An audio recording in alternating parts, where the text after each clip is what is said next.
Welcome to another episode of the Tom Schimmer Podcast. Thanks for listening in again this week, and as always, a big welcome to any new listeners joining in for the first time. Welcome to February, right? A couple of random thoughts as we begin this week. First, I want to highly recommend the TV show Your Honor. It's on Showtime, and for Canadian listeners, you'll find that on Crave.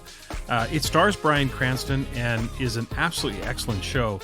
And of course, it's hard for many of us not to see Cranston as Walter White from Breaking Bad. I still see him as Tim Whatley, the dentist on Seinfeld. But honestly, it's an excellent show, and Cranston is an excellent actor. It's one of those strange experiences in 2021 where you actually have to wait for new episodes to be released. Second, random thought, I love getting new running shoes. Now, don't mistake me for being a runner, okay? Let's get that right. I do exercise regularly, but I'm sure my eating habits negate any positive impact. However, I hadn't bought new running shoes in over 2 years. Because I'm an indoor runner, my shoes don't really take a lot of external sort of beating, but it was obvious that they had worn down on the inside, so I went and got new shoes, and oh my word, the difference was unbelievable. I have this rotation going on where my last pair of running shoes become my everyday walk-around shoes. The pair before that become my new yard work shoes, and the old yard work shoes are then tossed. And by the time they get that deep into the rotation, they are thrashed. So I definitely get my money's worth out of each pair I buy. So there you have it. 2 useless pieces of information about my life, but at least now you know more, right?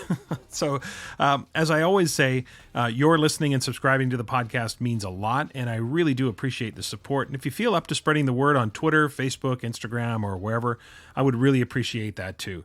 Today, I'm excited to have Shauna Brown, who is known as Teach for the Culture on Instagram. We talk about racial equity both in schools and in society as a whole, so really great conversation. And you might remember, listeners, my recommending her as an Instagram follow way back in episode 1, so I finally was able to get Shauna on the podcast. In Assessment Corner this week, I've had a few questions in different Zoom trainings about how moving to standards-based grading is quote-unquote more work.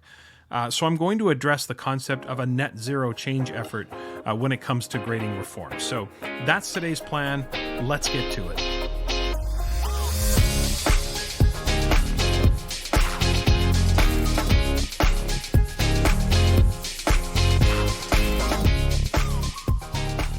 My conversation with Shauna Brown is coming up, but first, don't at me. But I want to open this week by talking about 3 things I'm completely done with. The first is the Bernie Sanders meme. Honestly, that meme should have lasted maybe 1 day, and that would have been 1 day too many for me. I didn't get it.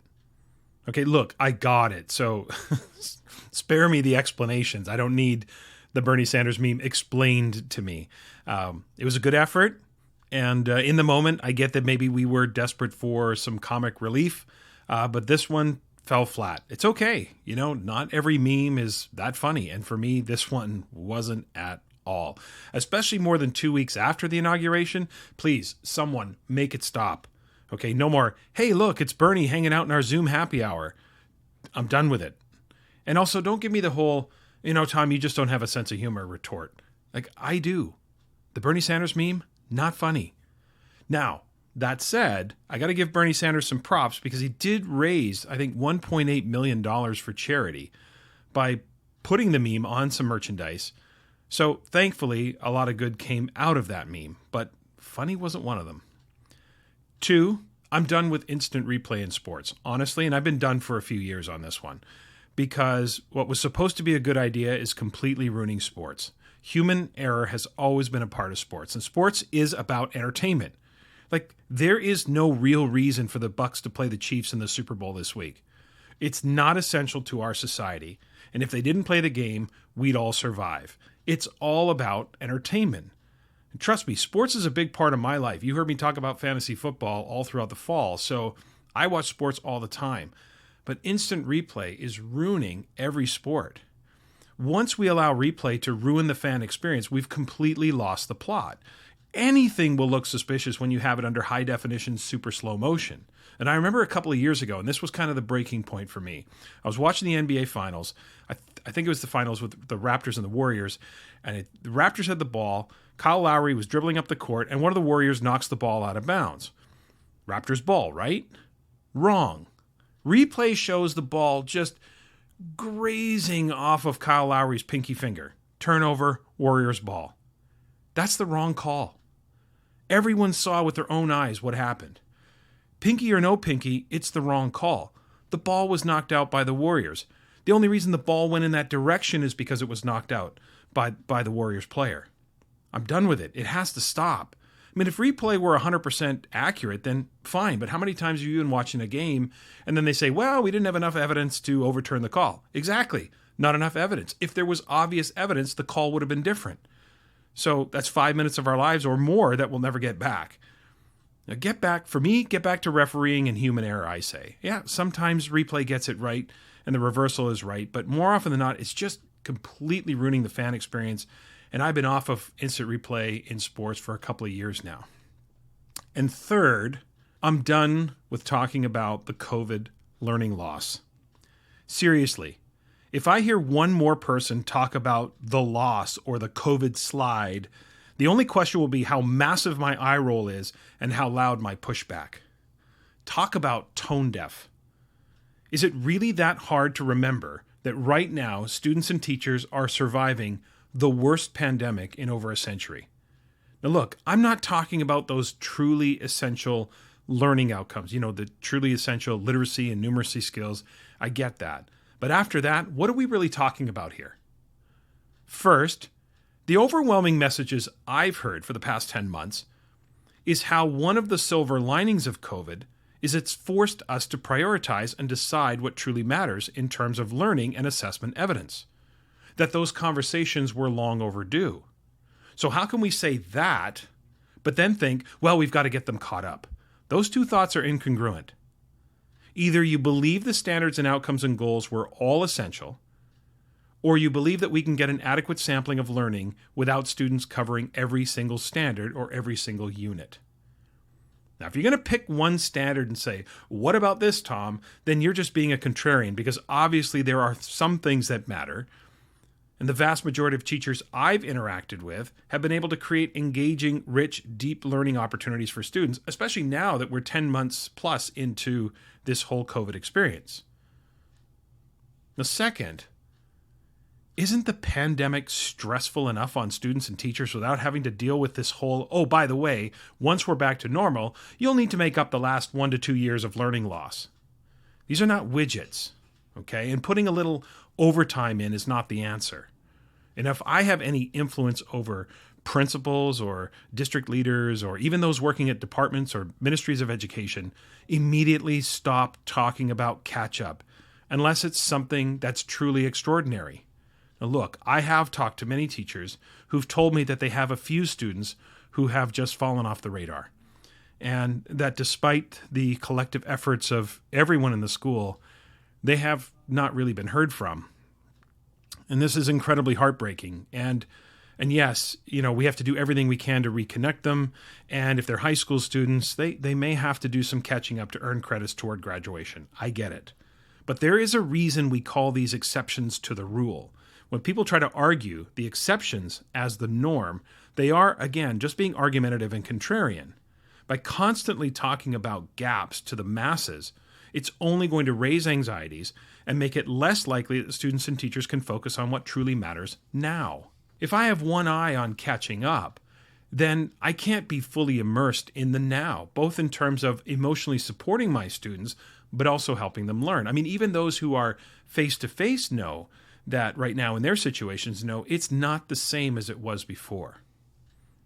And the other reason I'm done with this conversation is because this falling behind narrative, for the most part, is completely manufactured. Falling behind whom exactly? Last year's students? I mean, did it ever occur to us that maybe last year's students, or more importantly, the years before last, because obviously we were dealing with COVID toward the end of last year, did it ever occur to us that maybe they were doing too much? That maybe some of the assessments and the evidence were redundant? That we didn't need to do as much, or we didn't need to do it at the pace that we were doing it?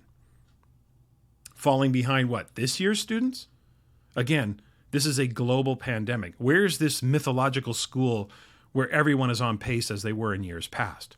The last time I checked, the standards weren't a third tablet brought down by Moses from Mount Sinai. There will only be gaps if you compare students to previous years.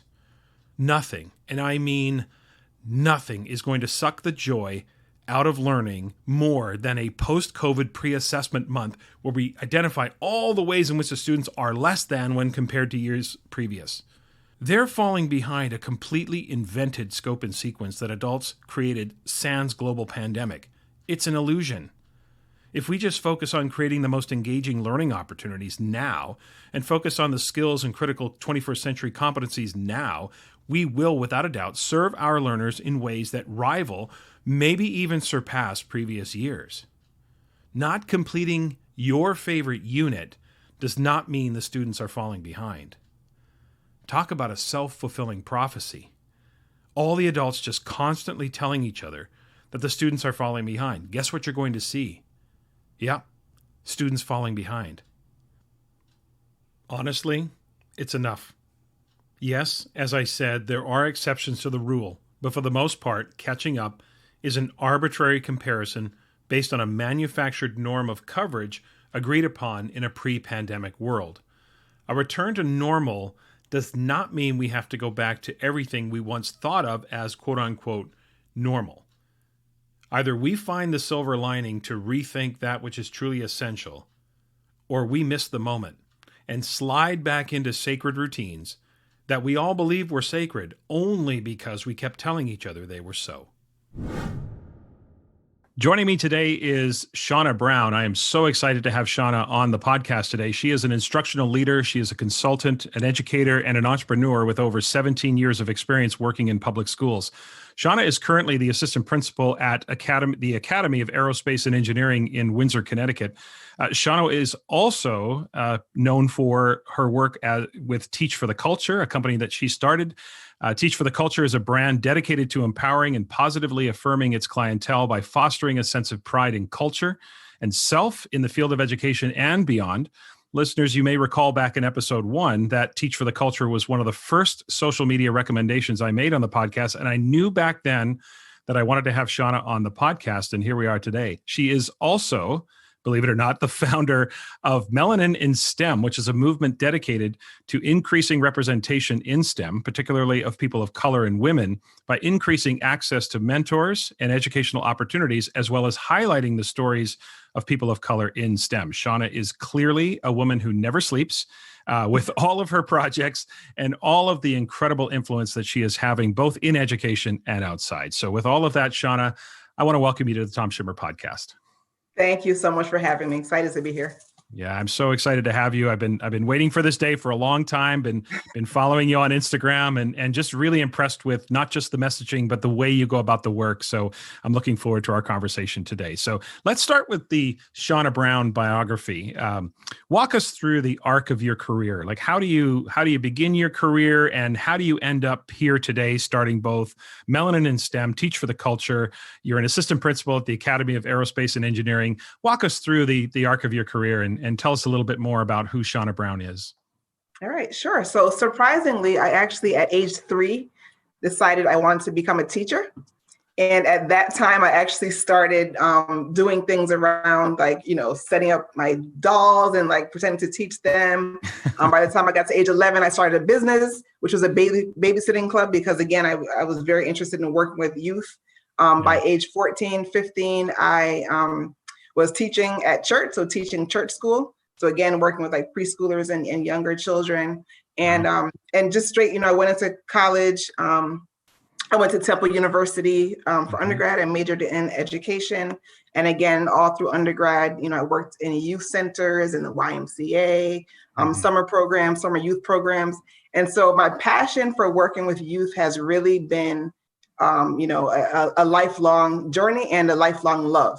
After leaving Temple University, I went to Columbia University in New York City, where I majored in urban education and policy. And so at that time, I'm looking more broadly around education, and not just around the teaching and learning pieces, but around all of the issues surrounding society and policy and everything else that surrounds education and kind of influences or impacts it, and vice versa.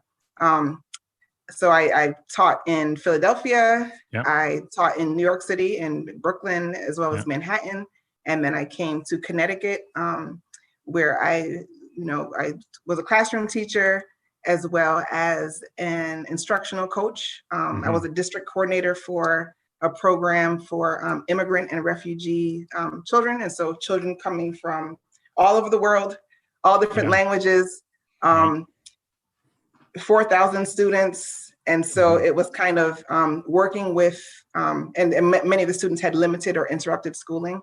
And so it was working with teachers, working with district leaders, community leaders, refugee resettlement agencies in supporting the students in that community. After that, I went on to become a consultant for the State Department of Education. And so again, looking at education from another aspect. So I went from classroom to district and now looking at it statewide. And so it was really becoming kind of an administrator for a lot of the federal initiatives in education, including Title III, including at that time was Race to the Top, and different educational kind of initiatives and policy around education throughout the state, as well as supporting districts with improving outcomes for their schools and for the districts on a whole, especially districts who were struggling a little bit more. It was also developing professional development for districts and working with them on how to kind of plan strategically around how they wanted to see the improvement come about within their school and within their districts.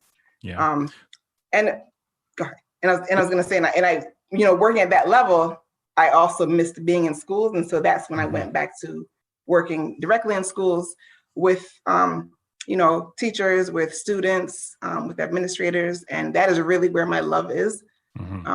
And so I was, an assistant principal, was acting principal at one point. So yeah. Is that maybe the motivation for, going into administration, because you sort of have maybe a little bit of influence in the best of both worlds? You're still connected to students, but from an administrator's perspective, you have a little bit more influence over policy and practice. Is that a little bit of the motivation for you to be in administration and get back to a school? Yes, I would say yes. I think so I loved being in the classroom. I still love teaching. That is my very first love. And so going to administration for me it allowed me to spread some of the best practices that I saw a lot of success with within the classroom and help other teachers to become, just to be able to impact and inspire and raise student achievement and just all the beautiful things that I love about teaching. So it was, so it gave me the chance to come back and to be able to work directly with students and be able to work with teachers and to help them to, provide better experiences for students. Right. Before we dig into some of the questions I want to ask you today, in doing my Shawna Brown research, you cite your trip to Ghana as one of the most impactful experiences you had in your life, professional and personal. So tell us about that. Absolutely. So in the early 2000s, I had the wonderful opportunity I was awarded a Fulbright Scholarship, a Fulbright Fellowship. And so I was able to travel to Ghana, West Africa, with 12 other educators from around the state. And we spent about 2 months there. During the time in Ghana, we were able to, we went to university lectures at the University of Ghana. We were able to visit a lot of schools, work with teachers, work with students there. We were also able to, and this is probably one of the most impactful parts, we were able to go to the slave castles in Elmina and Cape Coast. And so going there for me was very, it was almost spiritual because being there and seeing what they call the door of no return. So the places where where people were taken from Ghana and loaded onto ships. For me, it was like, wow, I'm the first person in my family to ever come back to this space since my ancestors were taken from this place 300 years ago. And so it was like almost like a full circle, very spiritual, very powerful moment. And just being there, getting to know the people, learning more about the culture. It was very, it was eye-opening. It was also affirming in many ways. It also helped me to see where I have come from And so seeing a lot of the similarities with the culture there, and seeing how that has made its way across the Middle Passage into the Americas, and seeing a lot of things that we've kept culturally and kind of the ancestral memory that many people don't know that we even have, but it exists. It's just really, really powerful. Wow. And the whole point of kind of the trip, the Fulbright, was to be able to come back and share with other teachers and other educators what Africa is really like, because in the media and what we learn a lot of times about Africa in the West is that it's, quote unquote uncivilized, or it's not really developed, or that, there's animals in the jungle, and it's totally different. It's a we're a metropolitan area, very progressive. Mm-hmm. And so it was, being able to come back and kind of share about Ghana, and to help people teach more about Africa from a more informed perspective. Yeah, you are. I can't even imagine how emotional that must have been for you, just in terms of your family's ancestry. You are so right about Africa. I've traveled to Africa several times. I've worked with international schools in South Africa, in Ethiopia, in Kenya, and as well as Nigeria, in Lagos. I've never made it to Ghana, but having spent time in all of those, and again, I'm working with international schools, so not the local schools, but still, you get a feel for the culture as you're out, as you are traveling to and from the school, as you're interacting in the community. And you're absolutely right about how. And I've had the similar experience in the Middle East, which is, what we are shown here in North America versus what the experience is like in terms of being there, is just a great way to undercut so many stereotypes and undercut the misunderstandings that folks might have. So I feel very grateful for having had those opportunities to travel there several times, and just to really experience the people and the culture. Absolutely. And that's me. So I can't imagine for you, just in terms of your ancestry and your family, how impactful that must have been for you. Yeah, absolutely. And just growing up in the United States, as an African-American woman, all my life I've been in a country where I am in the minority, right? Yeah. And so going there for the first time and seeing people all around that look like you, and seeing the representation in banks and in medical offices and just everywhere is something, it's an experience very different than what we see here in the States. For sure. It is a different experience. They always say that travel is how you break down stereotypes and prejudice, right? By immersing yourself in other countries. Yeah. And I think even learning about myself there too, Well, there is that self-reflective piece, isn't there? When you're in environments, and again, for me, same thing. It's a different environment, and you really do reflect on yourself, and you learn a lot about yourself when you're in places that are unknown and uncomfortable. I've really appreciated the opportunity to return to certain places because the level of comfort continues to grow as you understand the people, the culture, and all of those experiences. Absolutely. Okay, I want to pivot to a conversation about schools, and I want to talk about allyship, racial equity, and a little bit of where we are today. So starting with schools, we're going to expand a little bit to society, but we're just over 8 months removed from George Floyd's murder. There was certainly at the time an explosion of allyship that occurred in the summer and continues today. And I mean, obviously racial equity is not a new issue in 2020. We know that, but something did seem to shift in society, including in schools, where there seemed to be quite an intense and an acute reflection on systemic racism that seems to have occurred in schools. So I want to ask this question in two parts, and I'll begin with the first part.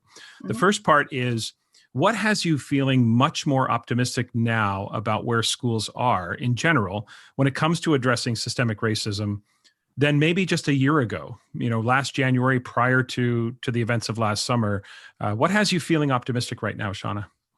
I think one of the things that has me feeling more optimistic is that there's definitely more awareness around issues of race and racial justice, whereas prior to the events of the summer, they were, of course, many people have known what has been going on for years, but there was more, I would say, less awareness from from certain groups. And so I think there's definitely more awareness around it. There's definitely more, I think, more discussions around it as well. Not just the awareness, but people are more willing, are we have to pause that. But Yeah. people are more willing to discuss or engage in discourse around issues of race and racial justice, I think, than they were prior to this year. Why do you think that is? Why do you, what was it from your perspective that was different about last summer? Why 2020? Why George Floyd? Why was that because there have been so many incidents in the past. You go back to Rodney King, you go back to and Michael Brown and so why George Floyd? Why last summer? I think there's a combination of things, but I think one of them was the fact that we are in the midst of a pandemic. Okay. And so between March and May 26th or 25th, when it happened, people were doing less. They were going out less. They had more time to just sit. They had less distractions. They weren't, going to the gym as much and going to work in person in places. And there were no sports on. It was kind of like a time to just sit. And so I think having that opportunity with less distractions, and then seeing the actual footage and just the way it happened with and just watching it for the amount of time, that also having come on the heels of two other incidents, the incident of the Breonna Taylor, as well as Ahmaud Arbery just a couple months before, and then the incident with in Central Park in New York City with the woman calling the police and alleging that a Black man was, assaulting her. And so I think all of those things happening in the midst of a pandemic, when people are more still and more quiet and paying more attention to things that they may not have otherwise paid attention to, was able to bring kind of more awareness to what was going on.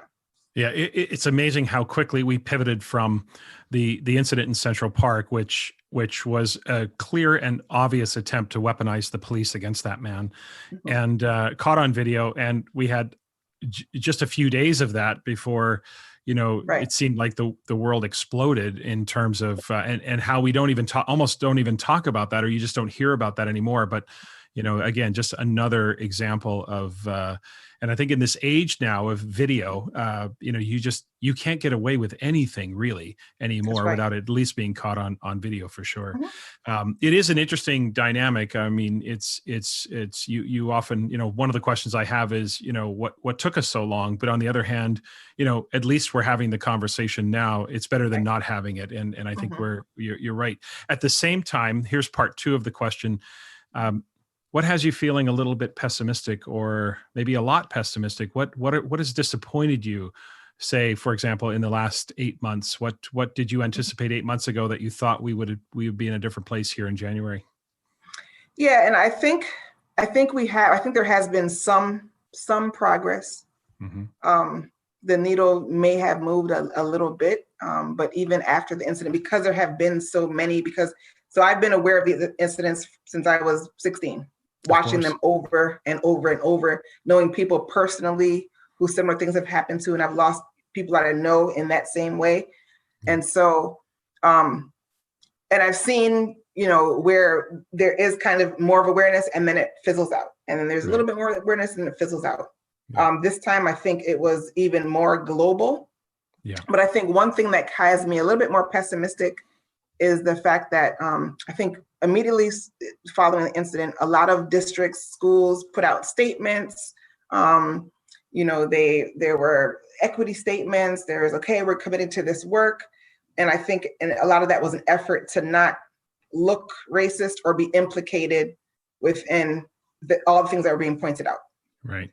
Because if you recall, there were, it wasn't just looking at police brutality and racial injustice in the police area, but they started to look at statues and in different institutions and in corporations. And so I think the effort by a lot of school districts was, we don't want to be implicated in this. And so let's quickly put up a statement and say, this is where we stand. But there has to be the action behind it as well. It can't just, the statement is not enough. Right. The commitment, the signs on the lawn are not enough. There has to be the action that comes behind it and the real work that goes into it, and implicating yourself. Right. You have to be able to say, yes, we have been a part of this.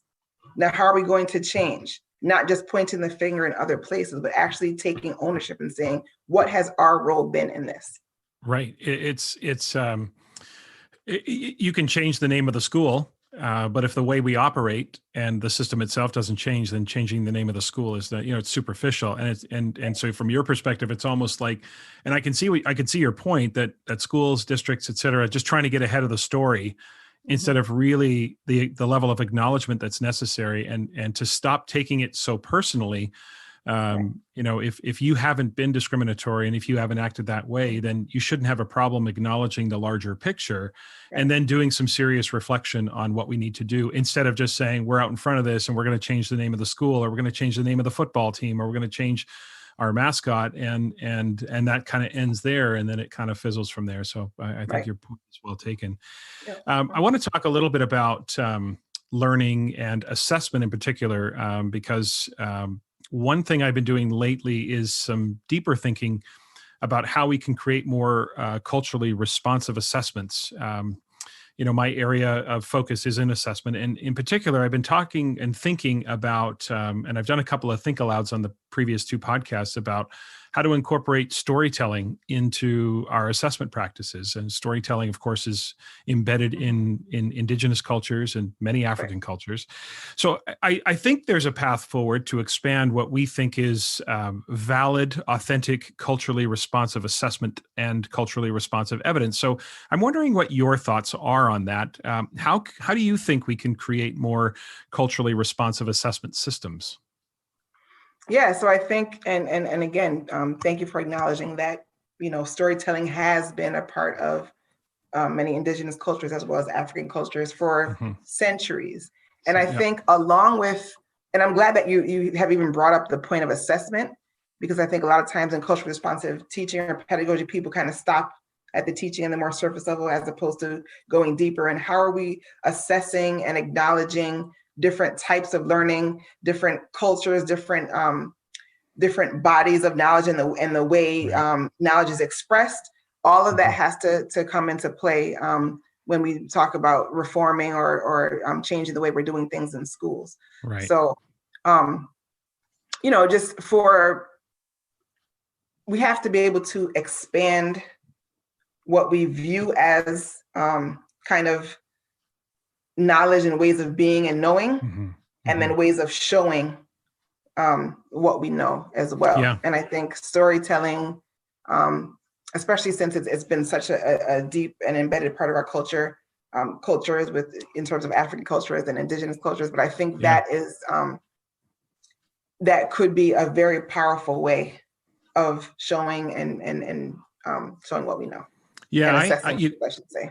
I haven't really flushed out the idea entirely. As I told listeners, it represents more of a think aloud than anything. But, and the title of those segments was Atypical Assessments. But one of the things that I asserted in those segments was they're only atypical if we have a very narrow view. Like if you look at learning through the lens of a white Eurocentric lens, then sure, storytelling feels atypical in that we value the stapled packet of paper and that we value the tangible.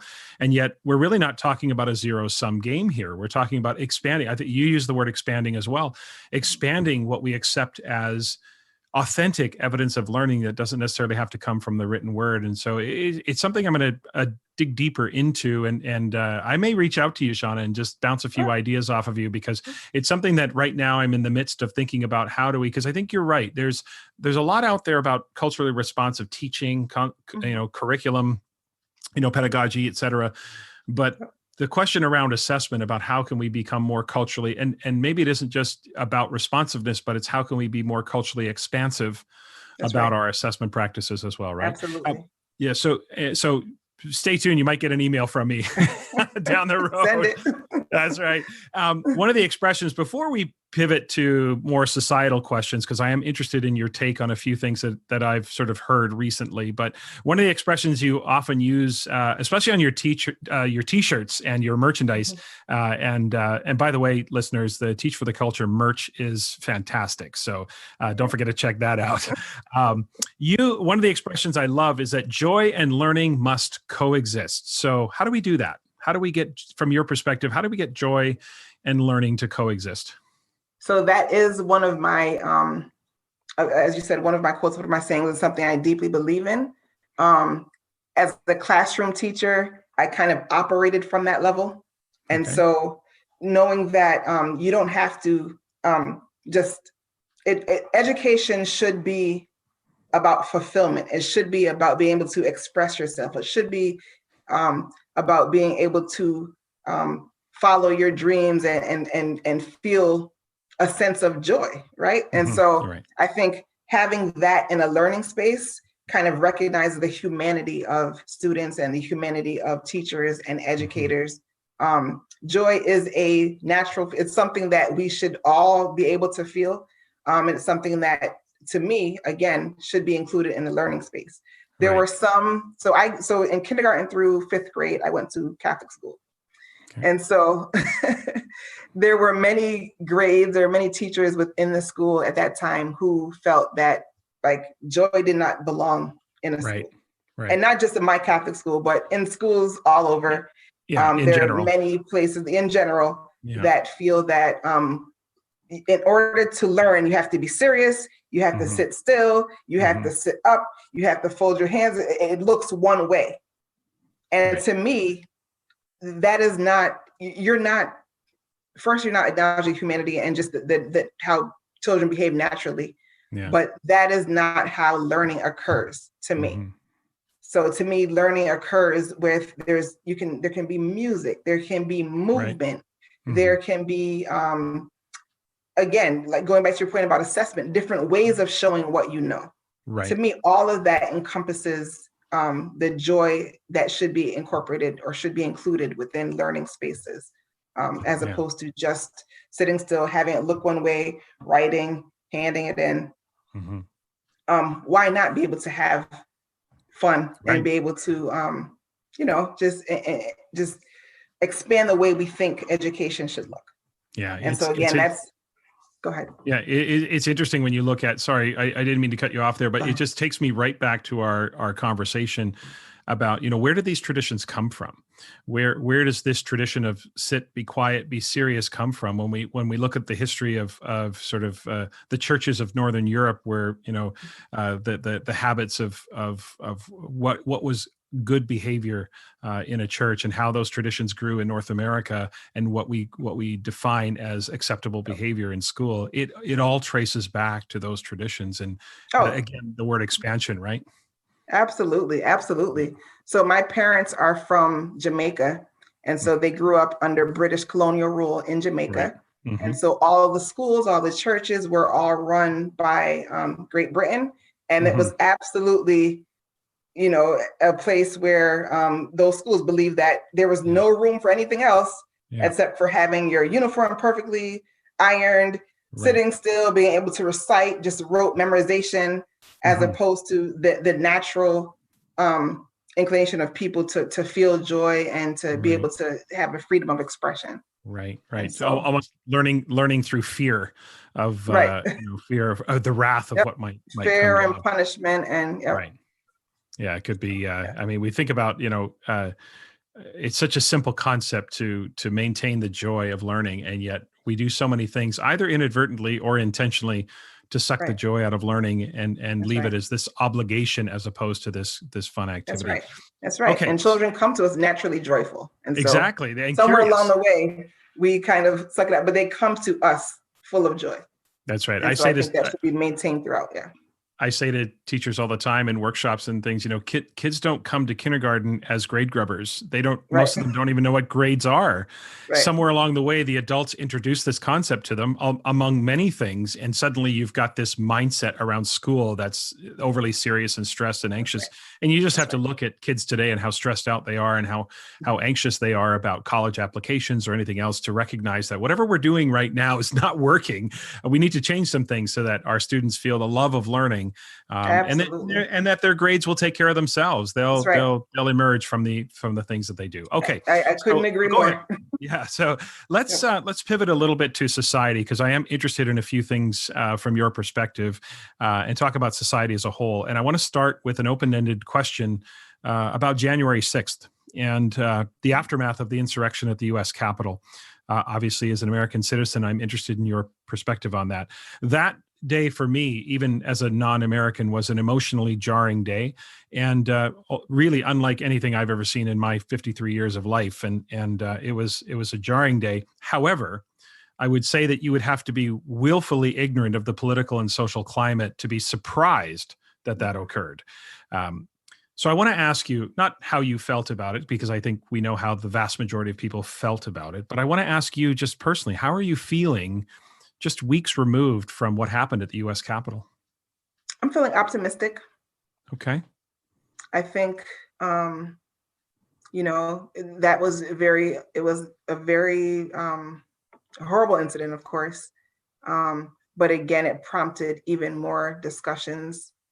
It showed many people who have been in denial about the realities of white privilege. Right. It kind of exposed that again, just showing how different people have been treated for, with different incidents. Right. And so looking at, how a lot of the protesters were treated over the summer, and then looking at what happened at the Capitol building. And so again, it brought out conversations, it brought out more awareness. And so the reason I say I'm optimistic is because I'm hoping that that will bring another level of kind of progress and movement and a better future. There's always an opportunity to try to find the upside of down, right? So maybe this is what sparks another conversation.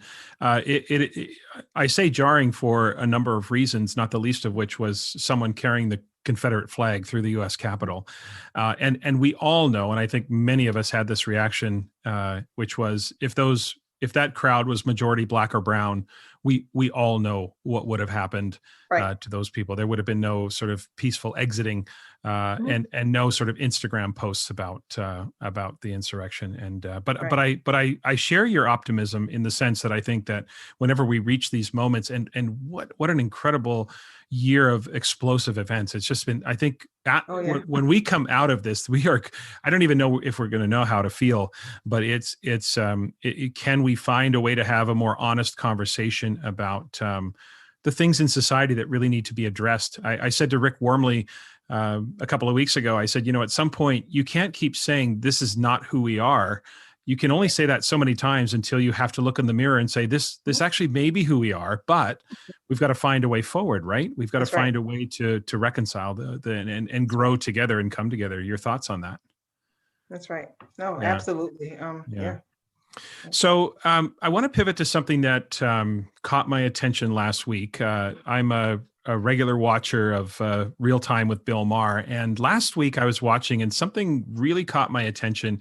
And I'm interested in your reaction because it was a perspective I hadn't heard before. So last week on the show, Bill Maher had Camille Foster on, who is the co-host of a podcast called The Fifth Column. He's a co-host of that podcast. And he said something again that caught my attention. And I'm not saying I agree with him. I don't really know how I felt about it, other than the fact that it was a somewhat different perspective than I've heard. So I'm interested in your thoughts. So here's how the conversation kind of unfolded.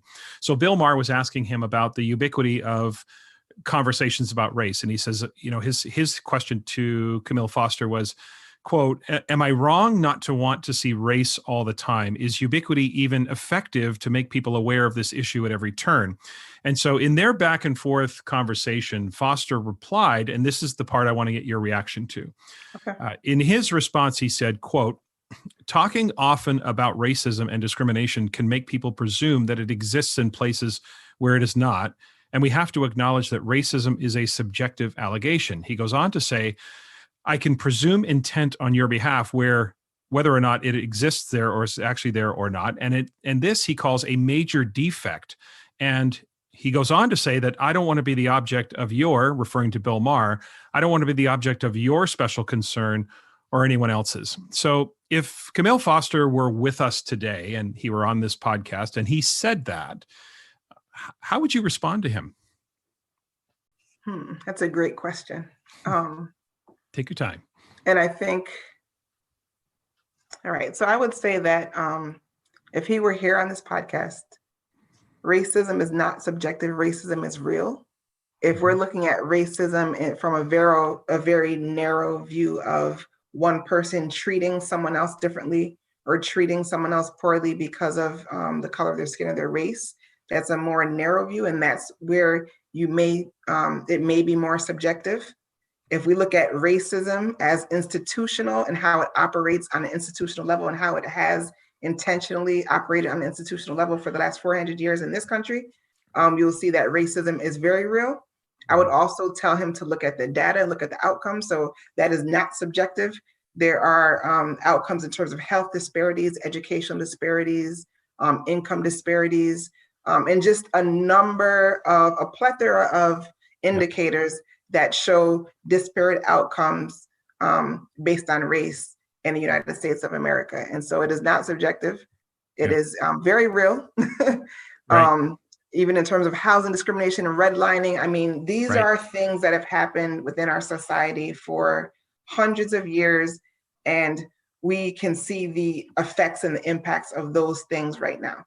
And so it is, if you're looking at it from an institutional perspective and how it's happened historically and how that ties to today, we'll see that it is very real. I also think that, I think sometimes there's a bit of racial fatigue. People, and that's people of any race, could be tired of talking about it, tired of thinking about it. That fatigue is very real. Right. But that doesn't negate the fact that racism does exist in this country, and it does manifest on an institutional level. Is that not the full manifestation of privilege, where you get to choose not to talk about race, or you can consider it to be something that we don't have to talk about or shouldn't? The idea that I would have racial fatigue or racial equity fatigue would just scream of white privilege from my perspective. Is it possible that he's conflating the notion of discrimination with the idea that racism is more about power and institutions, whereas discrimination is my treating individuals poorly? Is that possibly where that might be coming from? Absolutely. And I think there are a lot of people who view it in that way. And that's why there's a lot of denial about racism, because they think it's more about discrimination or prejudice, as opposed to looking at it from a more systemic and institutional level.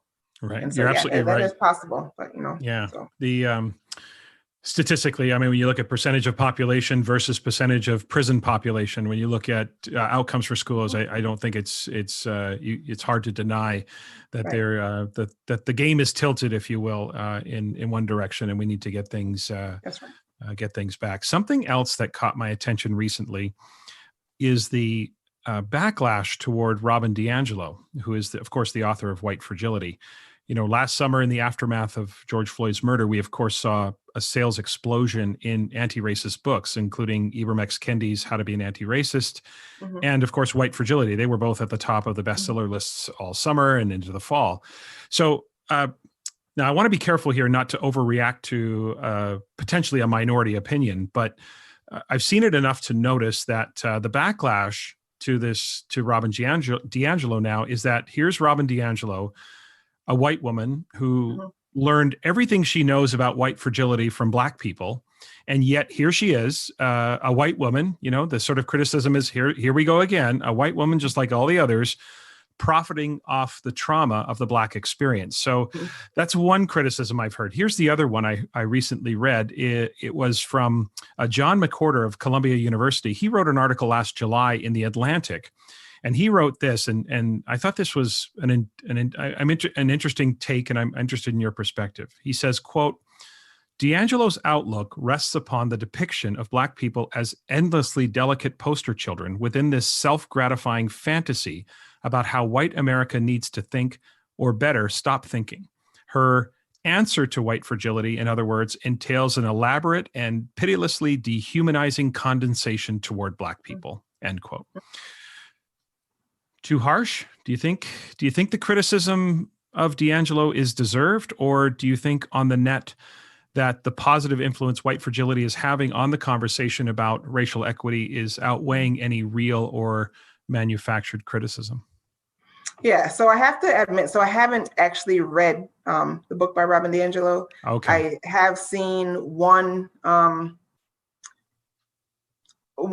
of similar to the criticism you just mentioned, Yeah. in terms of having a white woman prophet once again. Right. I think that criticism, it doesn't just come from 2020 though. Right. It's more rooted in the history of what has happened over time. And so that history has been a history of Europeans profiting off of Black people. Right. And so going back, I mean, even in terms of slavery, things that they have learned from Black people, things that they took from Africa. And so going back to all of that, and just a history of many times Black people not being given the credit or compensation for their work, Right. for their intellectual property. And Mm-hmm. so that, I think, that criticism probably comes from the history of that happening. It's not just about her, it's the history of how it's happened over hundreds of years, over and over. And I think it also, I mean, but in 2020, I definitely saw that there's more awareness around people of color, especially demanding that they are compensated for their work, because that has been denied for so long. Right. In educational spaces and beyond. And it's, again, systemic. It happens all over the world, definitely all over the country. Yeah. Where that just, people of color, particularly Black people, have not been compensated for their work and their intellectual property. And so I think it stems from that. Yeah, it's interesting because, in researching that criticism, I've seen both sides of the issue. The one assertion is, listen, until white people start paying attention to racial equity and racial justice, nothing's going to change. And if Robin DiAngelo, as a white woman, is the one to have white people sit up and take notice, then that's exactly what's necessary. And on the other hand, the criticism, of course, is what I just, outlined to you, which is that here we go again.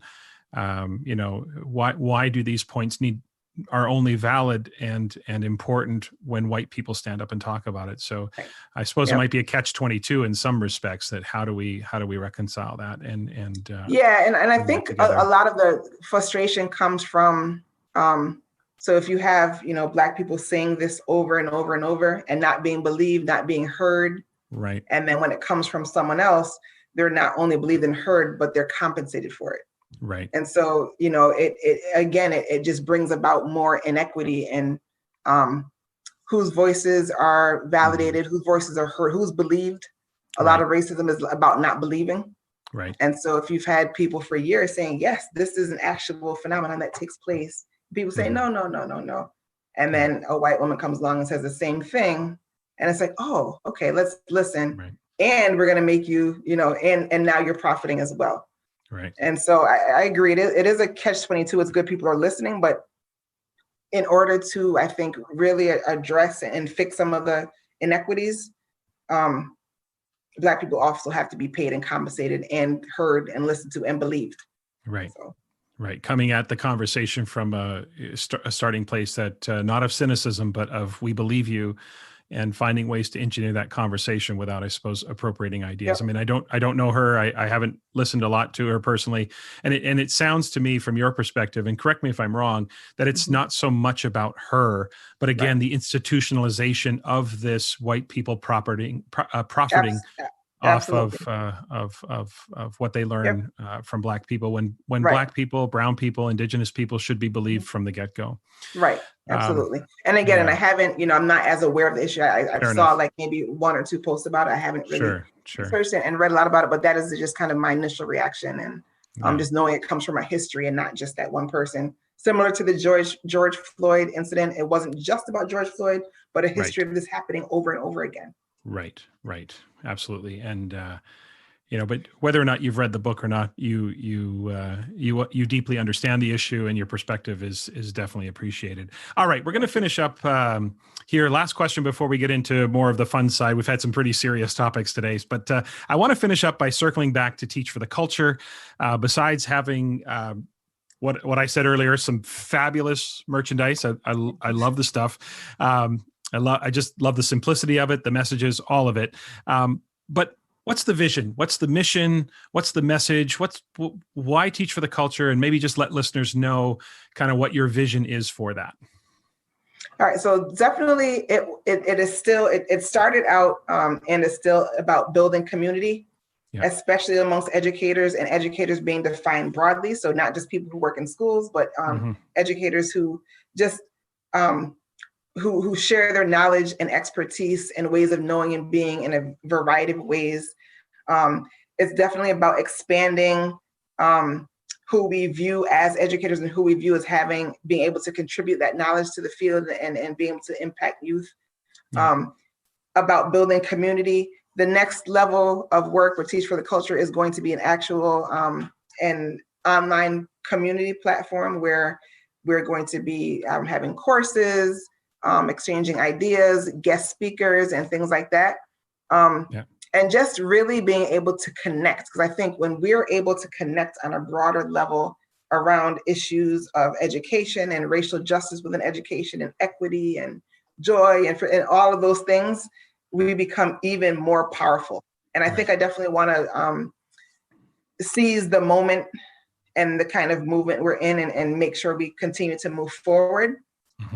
And so in addition to just spreading those messages through merchandise and apparel, the next level is going to be actually working with teachers, educators, schools, school districts to really begin impacting the change on the school and district level. Yeah, great way to get that message out for sure. But I have no doubt that deeper work is coming. So listeners, stay tuned to that for sure. So we're going to finish up with some fun here, Shawna. I always finish every interview with a segment called 3 Questions. I'm going to ask you just 3 very lighthearted, quick questions, just so listeners can get to know you a little bit more on a personal level, nothing too intrusive. So here's the first one. Ice cream, in a cone or in a dish? A cup. How do you prefer your ice cream? So I like it in a cup with the cone on top, and I can break up the cone and I eat it with the ice cream. And so that is my favorite. My favorite part of an ice cream cone is actually the cone, but I like it in a cup. You like it in the cup. Look at you. You're combining both. That's smart. I'm going to have to try that one day. Absolutely. Do you have a favorite flavor of ice cream? I'm very simple. So like vanilla, chocolate, coconut. So just like, You keep it real, keep it old school, and keep it old school. Maybe some chocolate cookie dough, Oreo. Perfect. Yeah. Oh, perfect. I love it. Second one. Who is the most famous Temple University graduate who's in your contacts? Oh, the most famous one in my contacts. There's a lot of them too. Like when you look at Temple University, there's a lot of famous people. You got any? Or here's the second part. If you can't think of one. Which famous Temple University graduate would you want to be in your contacts? Okay, well, I'll name one that's in my contacts. Okay. So Mark Lamont Hill. Okay. He also went to Temple University. He's actually back there as a professor right now. Okay. And he taught at Columbia University as well, my other alma mater. So I would go with that one. Okay, awesome. And the last one here, Shawna, is if there was a movie made about your life, which actor would you want to play Shawna Brown? Which actor would I want to play? This is a trick question. So I really want to play myself. Okay, well, we can do that too. Trick question. Shawna Brown as Shawna Brown. She could do that. Shawna Brown as Shawna Brown. I like the sound of that, We can go with that for sure. If you can't think of anybody else. But maybe Gabrielle Union, maybe. Oh, yeah. Okay. Awesome. I got a bonus question for you, Shawna. Do you have a Super Bowl pick? I do not. I do not. Not this year. Not this year. Yeah. Are you, with your time in Temple, are you an Eagles fan or? I'm not an Eagles. No. I'm actually a Giants fan. Giants fan. Giants fan. I'm a Giants fan. Okay. It's been a tough go for the Giants last few years. Yeah, it has been, but I'm sticking with them, Giants and Celtics. So I have the Boston and the New York. There you go. Giants and Celtics. So Celtics have been fun to cheer for over the last few years, but obviously fallen short of a championship, but they're a good team. And And but the Giants, it's been a tough. Saquon Rough, Barkley, yep. probably the only thing to cheer for. Although I will say your Giants beat my Seahawks this year, which was unexpected, so I wasn't happy about that. So, Shawna, I have one final question for you, and I've asked this question of all the people I've interviewed, and it really is about success and happiness. It's a question that I've sort of run through the podcast in kind of a larger picture here, and the question is simply this: if a random person stopped you on the street and asked you, what is your definition of success? How would you answer them? I would say success is doing what you love and loving what you do. If you can do what you love and you love what you do, to me, that is success. I love that. Doing what you love and love what you do. Loving That's easy to remember, but simple, and yet a great mantra to live by. Shawna, I can't thank you enough. I know we need to get you out of here.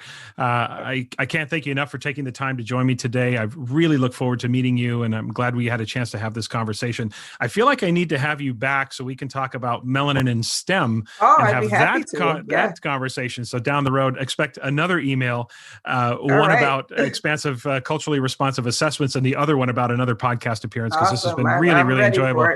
Awesome. Listeners, really want to encourage you to check out Teach for the Culture, both on Instagram and on Facebook. And Melanin in STEM is also on Instagram and Facebook as well. And I'll put those links to those pages in the show notes as well. Shawna, are there any other websites or platforms that we want to make listeners aware of? Yeah, those are the two main ones. I have another one that is on Facebook called School Leadership 101. Okay. And so that's another area. If for aspiring or new school leaders, you want to check that out, please follow.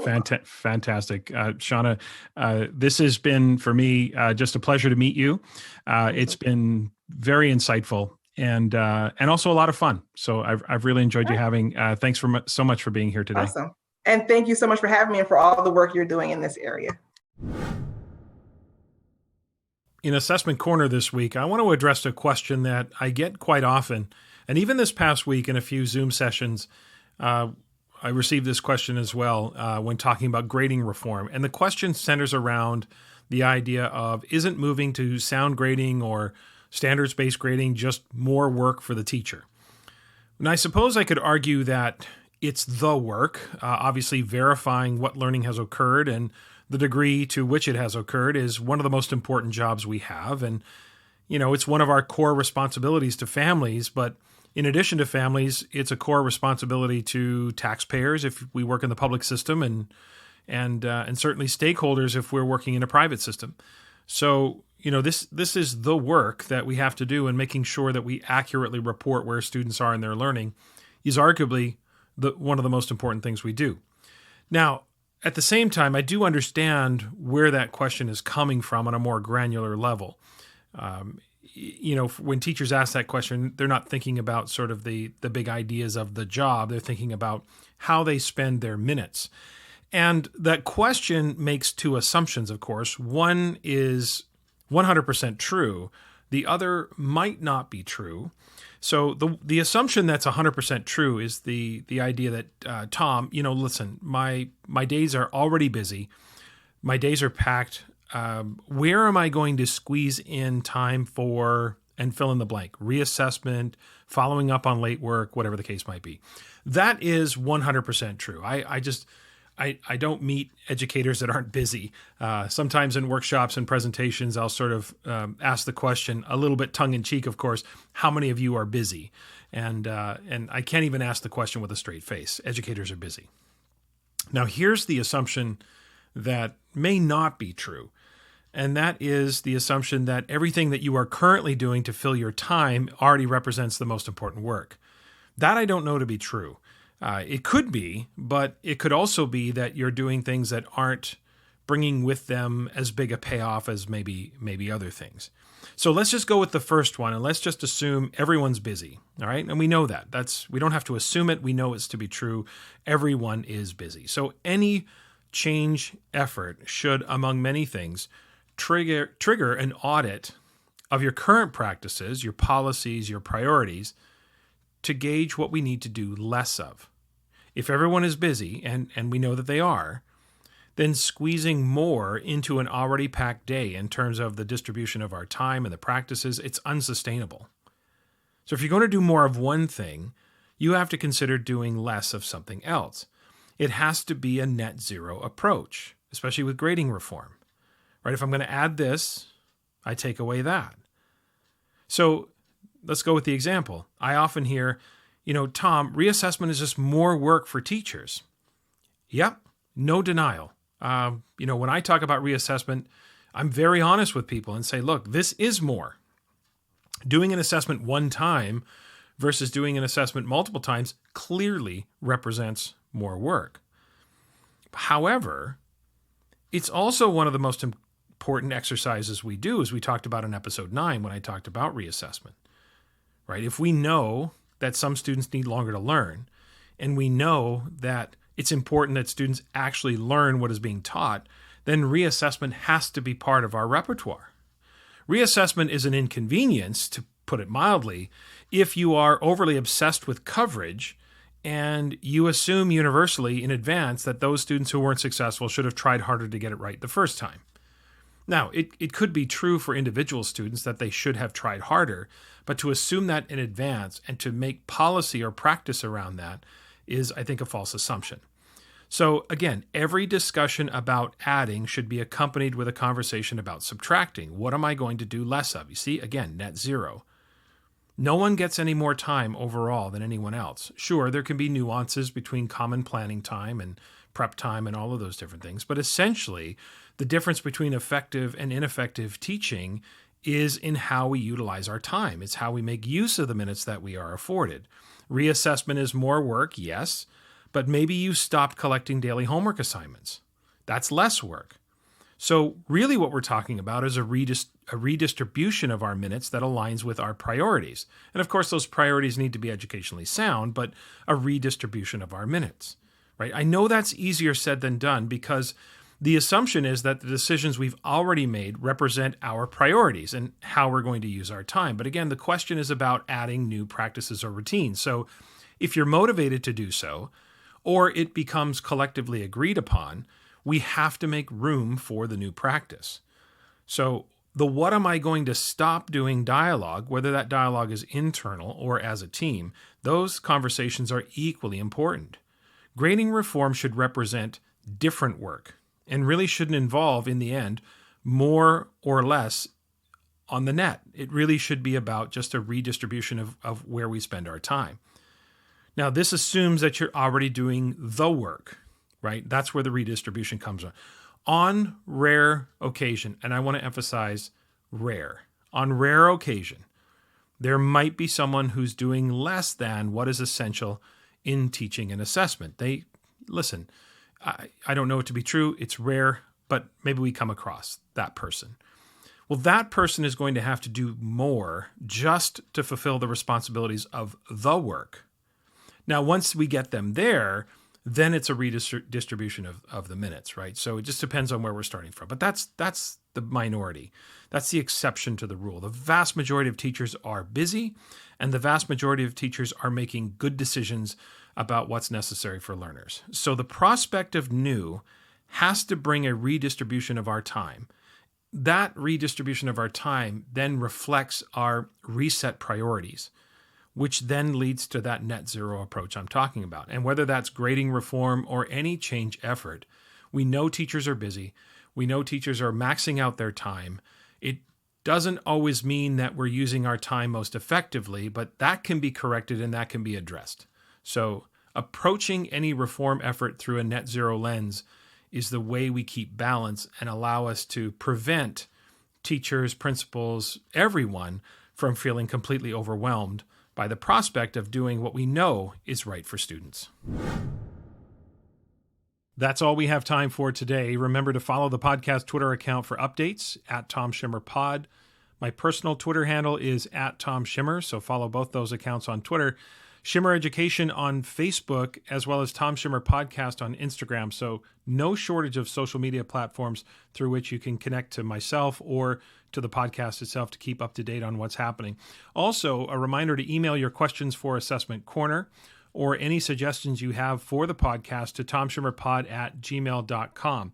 One more reminder, the YouTube channel, please subscribe to the YouTube channel as well. Later this year, I'm going to start to add in some new features to that channel to make it a little more useful, shorter segments, different sort of topics. So stay tuned for that.